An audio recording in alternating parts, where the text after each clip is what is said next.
Hello बच्चों, let's see this question. The question says which of the following is not a peroxide? Option A Na2O2, B CaO2, C PbO2 and D H2O2. So यहाँ पे हमें ये बताना है कि ये जो चार ऑप्शन दिए हुए हैं इनमें से कौन सा वो है जो पेरोक्साइड नहीं है। ठीक है, हमें कौन बताना है जो पेरोक्साइड नहीं है। ठीक है, सो देखो हमारे पास एक होते हैं ऑक्साइड।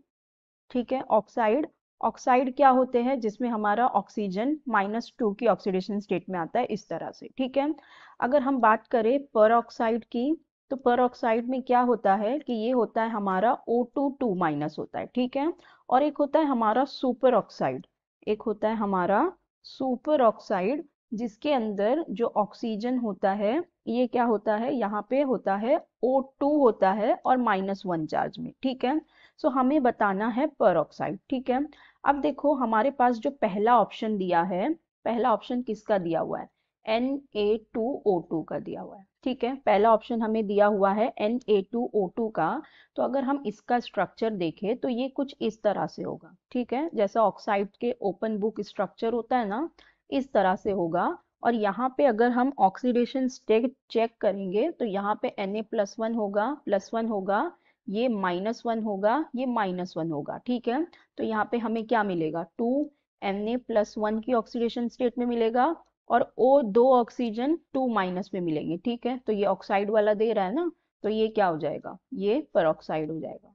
ठीक है, ऐसे ही हमारे पास नेक्स्ट क्या दिया हुआ है, बी में हमारे पास है CaO2। ठीक है, अगर हम CaO2 का देखें तो ये किस तरह से होगा, अभी हमारे पास एक Ca, अभी ये जो Ca है ये +2 की ऑक्सीडेशन स्टेट में। ठीक है, तो ये किस तरह से होगा, Ca होगा, फिर यहाँ पे होगा ऑक्सीजन और यहाँ पे ऑक्सीजन इस तरह से हो जाएगा। ठीक है, तो ये Ca+2 में है और ये -1 में, तो यहाँ पे है कैल्शियम +2 में और ये है O2 2- में। तो O2 2- में है ना, जब दो ऑक्सीजन हो और -1 में। ठीक है, तो ये क्या हो गया, पर हो गया, तो ये भी क्या है, पर है।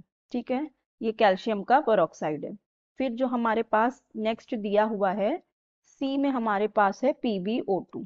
ठीक है, अभी देखो ये जो PbO2 है, PbO2 का स्ट्रक्चर क्या है, अगर PbO2 का हम स्ट्रक्चर बनाए दे तो देखो यहाँ पे दो ऑक्सीजन आ रहे हैं और वो भी इस तरह से होंगे। ठीक है, अगर हम PbO2 का स्ट्रक्चर देखें, क्योंकि Pb क्या है, +4 की ऑक्सीडेशन स्टेट में है, तो +4 की ऑक्सीडेशन स्टेट में है तो यहाँ पे क्या होगा, यहाँ पे O2 होगा और यहाँ पे O2 इस तरह से होगा। ठीक है, तो अगर हम ऑक्सीजन की ऑक्सीडेशन स्टेट यहाँ पे निकालेंगे तो क्या आ जाएगी, यहाँ पे ये हो जाएगा X और यहाँ पे O2 हो गया X और Pb की क्या आ जाएगी, यहाँ पे 4 हो जाएगी। तो मतलब ऑक्सीजन कितना है यहाँ पे, -2 और -2 की ऑक्सीडेशन स्टेट में है।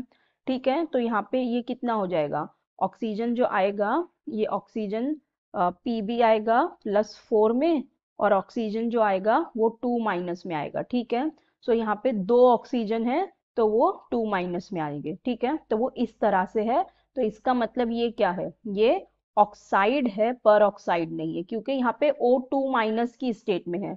O2 एलिमेंटल नहीं है, मतलब ये दो ऑक्सीजन हमने लिए। ठीक है, तो ये दो ऑक्सीजन लिए हैं तो ये O2- हुआ, तो मतलब ये क्या है, O2- की स्टेट में, मतलब ये ऑक्साइड है, पर ऑक्साइड नहीं है। ठीक है, और यही हमें बताना भी था। लास्ट वाला भी चेक कर लेते हैं, डी में हमें दिया हुआ H2O2, तो देखो H2O2 तो हम जानते ही है ये हमारा हाइड्रोजन पर होता है, तो ये तो पर है ही, क्योंकि अगर हम यहाँ पे देखें तो यहाँ पे ये हाइड्रोजन हमारा +1, ये +1, ये -1, ये -1, तो यहाँ पे क्या है, H+1 में है, तो और दो है और H+1 में है और दो ऑक्सीजन है जो O2- में। ठीक है, तो ये क्या हो गया, ये भी हो गया पर। ठीक है, तो हमें बताना क्या था कि कौन सा है जो पर नहीं है, तो कौन सा होगा जो पर नहीं है, वो सी हो जाएगा PbO2। So I hope you understood it well. Best of luck, thank you.